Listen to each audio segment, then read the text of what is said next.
Բարի լույս, սիրելի ընկերներ, բարի լույս հարգելի քաղաքացիներ, անցած շաբաթ նույնպես շատ լի էր իրադարձություններով, այդ իրադարձությունների մի մասը կանխատեսելին, մի մասը անկանխատեսելին, ցավոք սրտի այդ իրադարձությունների մեջ նաև քաղաքական հետապնդումների, քաղաքական բանտարկությունների բաղադրիչ կար, ինձ չի ուղված է դիմացի մեքենային, ասում եմ հատուկ ընկերներից համար, որոնք անընդհատ պնդում են, որ ես լավ չեմ քշում,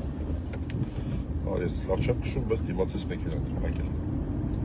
ճանապարհ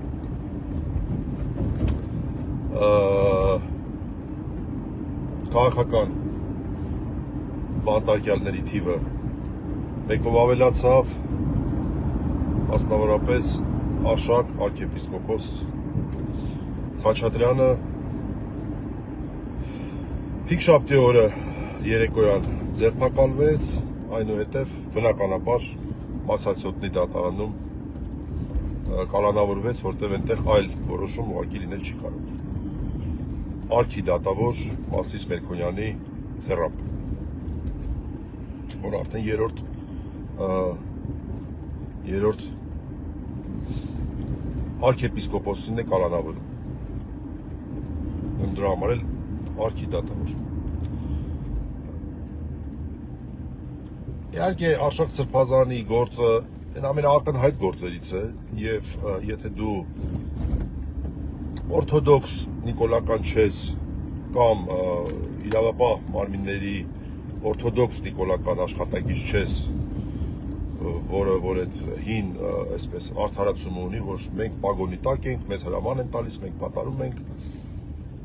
ապա այստեղ հնարավոր չի ուղղակի չտեսնել խայտառակ ապօրինություններ, խայտառակ խտրական վերաբերմունք եւ չհասկանալ, որ ստեղ ինչ-որ մի բան են չի։ Սկսած ընթացակարգից վերջացրած բուն մեղադրանքի բաղադրիչը։ Ընթացակարգային կտորներ են, որ դու բոլորովին այլ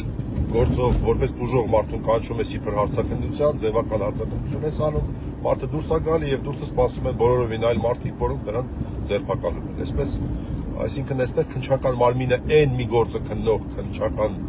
այսպես քննիչները պարզա որ ինչ-որ բան է եղել, օպերացիա է այստեղ եղել։ Իսկ նրանք քննչական գործողությունը որպես պատրվակ են օգտագործում, որպես ինչ էր ասում, պրիմանկա են օգտագործել այդ ձգնորսական լեզվով ասեմ, որպեսզի մարդուն բռնեն։ Իսկ դա այլ բան չի, քան ինչ-որ առումով չարաշահում պաշտոնական դիրքի։ Այսինքն դու չես կարող օրինակ քննչական գործողություն կատարես մեկ այլ նպատակով, քան այդ քննչական գործողության նպատակն է, այսինքն ինչ-որ ապացույց ձեռք բերելու նպատակն է։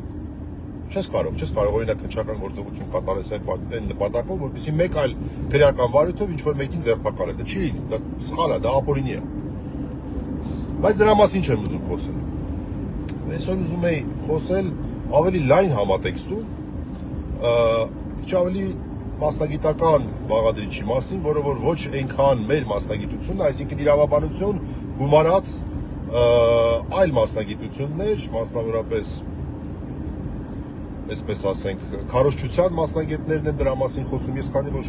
մի քիչ հետաքրքրվեցի, զրուցեցի, մի քիչ կարդացի, ես հասկացա, որ շատ կարևոր բան կարող ենք արձանագրել որպես համակարգային խնդիր, արդեն կայացած համակարգային խնդիր, եւ ես Արշակ Սրբազանի գործը որպես համակարգի մաս կդիտարկեմ հիմա։ Դա այն է, որ Հայաստանում արդեն ամբողջ թափով կիրառվում է Գեբելսյան, այսպես կոչված կեղտոտ ձկան մեթոդը իր սմարթ դրսևորումը։ Դա որն է։ Դա այն է, որ մարդուն պիտակավորելու եւ այսպես ասած բարի համբավը արատավորելու համար ինչ որ մի կեղծ պատմություն է դրա մասին հորինում, որը կարող հիմնականում ակնհայտ կեղծ կարող է լինել, մարդն էլ սկսում է պայքարել, ասում է չէ, դա այդպես չի, հերքում է, բայց իտոգում այս մարդու անունը հանրության գիտակցության մեջ ինչ որ առումով ասոցացվում է այդ կեղտոտ երևույթի հետ։ Կոպիտ ասած կեղտոտ ձկան հոտը մարդուց դժվար է լինում մաքրելը։ Այդ դրա համար էլ կոչվում է կեղտոտ ձկան մեթոդ։ Հիմա Արշակ Սրբազանի գործի էությունը որն է,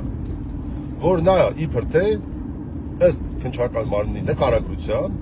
ինչ որ ժամանակ առաջ 7 տարի առաջ բան արել հանձնարարել է ինչ որ մեկին, որպեսզի մայրաթորը գրաված այդ թափթփուկներից մեկի պայուսակի մեջ տեղադրեն ինչ որ բան, ինչա թմրանյութ, իբր թե Արշակ Սրբազանը նման հանձնարարություն է տվել, որը բացարձակ սուտ է, այդ հանձնարարությունը տալու մասով որևէ փաստական տվյալ վարույթում չկա, եւ սա շատ կարեւոր հանգամանք է, որ երեք մենք դրա մասին խոսում ենք, դա բացառապես ենթադրություն է, հիմնված օրինակ այն հանգամանքի վրա, որ Արշակ Սրբազանը դիվանապետն է եղել մայրաթորի եւ մի քանի այլ այսպես նմանաբնույթ հանգամանքների վրա, այսպես ասած ամերիկացիները լավ տերմինը circumstantial հանգամանքների վրա, որոնք որևէ կերպ նման հետևության չեն բերում, բայց Արշակ Սրբազանին մեղադրանք են առաջադրել թմրանյութերի ապօրինի շրջանառության համար իրացման նպատակով, բայց այդտեղ որն է խնդիրը։ Այստեղ խնդիրն այն է, որ դուք ինքներդ եք գրում, որ նպատակը իրացնելը չէր, նպատակը վարկաբեկելն էր այդ մարդկանց, ովքեր որ եկել եւ գրավել էին դիվանատունը մայրաթորի վարչական տարածքներում։ Այդ է եղել նպատակը, բա ոնց եղավ իրացման նպատակ։ Այսինքն որևէ կերպ անգամ ձեր նկարագրության մեջ Արշակ Սրբազանի գործողությունները չէին կարող որակվել քրեաիրավական առումով, որպես թմրանյութերի ապօրինի շրջանառություն իրացման նպատակով։ Դե դուք ինքներդ եք գրում ձեր տեքստում, որ նպատակը եղել է վարկաբեկել, էլ ոնց եղավ իրացման նպատակը։ Նպատակը այն չի եղել, որ այդ մարդը կոպիտ ասած այդ բան անի, թմրանյութ օգտագործի, չի եղել այդ նպատակը։ Հետևաբար չի կարող լինել իրացման նպատակ։ Դուք ինքներդ եք գրում։ Բա տեսեք իրավաբանության մեջ թե կալանքի փուլում, թե վերջնական դատական ակտի փուլում երկու խնդիր կա, որ պետք է իրավաբանները լուծեն։ Խնդիր առաջին. արդյոք ներկայացված փաստական տվյալները, իսկ բուն վարույթի ժամանակ ապացույցները արդեն բավարար են փաստելու համար, հաստատելու համար այն վարկածը, այն նկարագրությունը, որ վարույթ իրականացնող մարմինը, քննչական մարմինը, դատախազական մարմինը ներկայացնում է դատարանին։ Արդյոք բերված փաստական տվյալները, արդյոք բերված ապացույցները բավարար են դա հաստատված համարելու համար։ Սա մեկ հիմնական խնդիրը այստեղ է լինում։ Բայց մենք ստեղ գործ ունենք ոչ թե այս բաղադրիչի հետ, այլ մյուս բաղադրիչի հետ, որը հիմա իսկ ասեմ որ դա հետևյալն է։ Արդյոք քննչական մարմնի դատախազության նկարագրությունը, որտեղ ասում է ըստ մեր փաստական տվյալների, ըստ մեր ապացույցների, ես ինչ օրը սենց եղավ, էսի գնաց տեղ, էսի եկավ ստեղից, էսի ասեց էսինչ, եւ արդյունքում սա ստացվեց էսինչ։ Արդյոք քննչական մարմնի, արդյոք դատախազության նկարագրությունը համապատասխանում է քրեական օրենսգրքի այն հոդվածին, որը դրված է այդ մարդու վրա։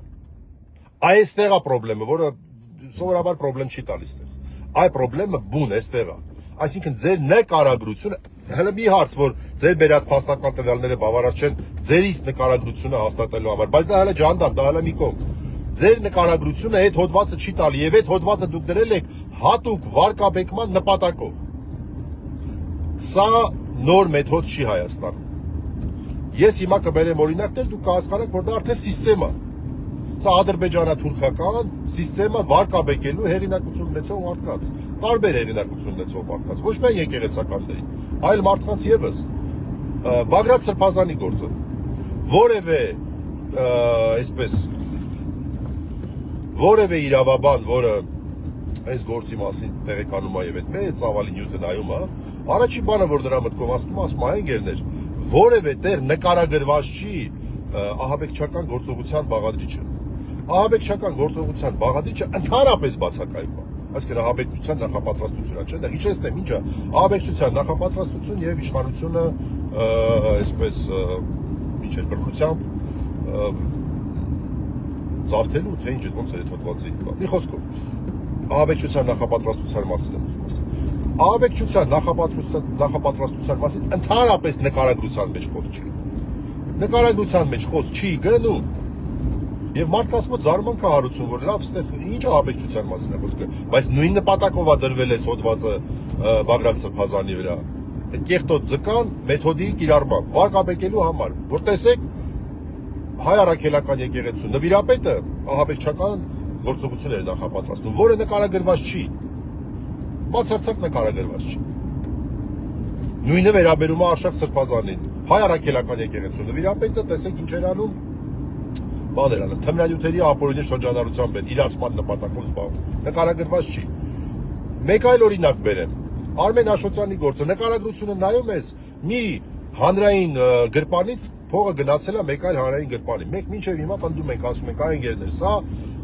ոչ միայն հանցագործություն չի, այլ թակարակը սա այսպես շնորհակալության արժանի բան է, որտեղ կոնկրետ բժշկական համալսարանը իր կառույցներով հարստացել է, գույք է ձեռք բերել, այդ գույքը շատ արդյունավետորեն օգտագործում է, գույքի գինը էապես աճել է, անշարժ գույքի մասին է խոսքը, այն գործողությունների հետևանքով, որի համար մեղադրանք է առաջադրվել։ Բայց առավել ևս, եթե գումարը մի հանրային գրպանից մյուս հանրային լինի գնում, Արմեն Աշոտյանի որևէ այլ մեղադրյալի գրպանը չի գնացել ոչ մի բան, ոչ մի կերպ, չի կարող դա լինել փողերի լվացում։ Փողերի լվացում լինել դա չի կարող, բայց անունը դրել է փողերի լվացում ինչու։ Այս նույն կեղտոտ ձկան մեթոդի պատճառով։ Նույն մեթոդ է սա, ընկերներ, սա մեթոդ է։ Այս է եմ ուզում բանանել։ Գիտեք, կոպիտ օրինակ բերեմ։ Հիմա, չգիտեմ, ինչ որ մարդու ես լավություն եմ արել։ Այդ մարդը չի ուզել, որ ես իրան լավություն անեմ։ Ես ասել եմ, չէ, ես քեզ պետք է լավություն անեմ։ Ինքը ասել է, չէ, ինձ լավություն մի արա, բայց ես լավություն եմ արել, բարություն եմ արել։ Եվ բռնեն դրա համար բռնի բարություն անելու հոդված դրել։ Հետո դու արի ապացուցի, որ այ ընկերներ, սա ոնց կարա բռնաբարություն լինի, ես ոնց է, չէ, արդեն կեղտոտ ձկան մեթոդը աշխատում է, վсё, բռնաբարություն։ Դու մի ասա, սա եղել է ոչ թե այն ինչ որ գիտենք, այլ հակադրաբար բարություն կատարելու ինչ որ մի բան։ Էտա բլրիվ։